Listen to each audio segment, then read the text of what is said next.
วันนี้เราจะมาพูดเรื่องการให้โดยเสน่หานะครับบางคนอาจจะเข้าใจว่าเรื่องการให้เนี่ยเป็นเรื่องที่ง่ายแค่ส่งมอบทรัพย์สินต่อกันก็จบเรื่องแต่มันจะมีทรัพย์สินบางประเภทเช่นพวกที่ดินบ้านอย่างนี้จะมีผลทางกฎหมายหรือไม่อย่างไรเรามาทำความเข้าใจกันนะครับ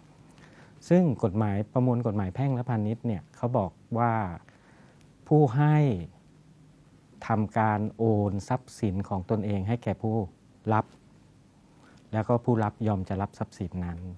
อันนี้มีหลัก3ประการประมาณนี้นะครับก็คือมีผู้ให้มีการโอนทรัพย์สินของตนแล้วก็มีผู้รับที่ยอมรับทรัพย์สินนั้น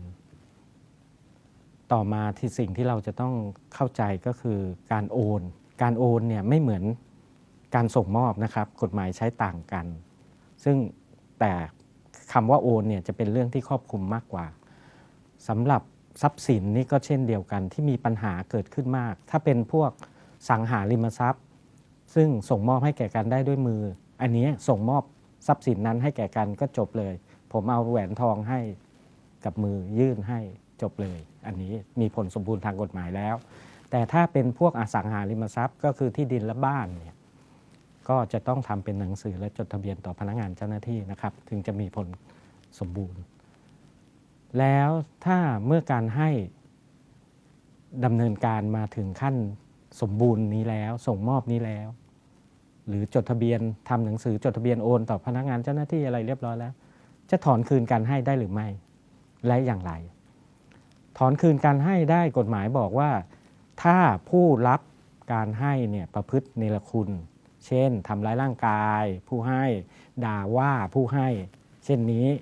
ถอนคืนการให้ได้นะครับระยะเวลาล่ะอาจจะเกิดคำถามว่าระยะเวลาเป็นอย่างไรก็คือ6 เดือนนับแต่ท่านทราบเหตุแต่ทั้งนี้ต้องไม่เกิน10 ปีนับแต่เกิดเรื่องนะครับก็ถึงจะได้ถึงจะดำเนินการฟ้องเรียกคืนได้แล้วอาจจะมีคำถามว่าถ้ามีกรณีไหนบ้างที่จะถอนคืนการให้ไม่ได้ก็คือเช่นให้ค่าจ้าง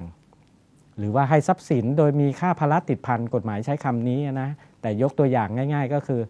ให้แหวนที่ติดจำนำไว้แล้วให้ไปไถ่เองอย่างเงี้ยเหตุเนรคุณไม่ได้หรือสิ่งที่สำคัญที่สุดก็คือถ้าผู้ให้อภัยในเหตุนั้นแล้วก็จะเรียกคืนไม่ได้นะครับสรุปแล้วเป็นยังไงบ้างว่าการให้มีเงื่อนแง่ทางกฎหมายเหมือนกันเราจะทำให้สมบูรณ์ได้อย่างไรแล้วก็จะถอนคืนการให้ได้หรือไม่อย่างไรอย่างไรก็ตามถ้ามีปัญหาทางข้อกฎหมายขอท่านติดต่ออัยการใกล้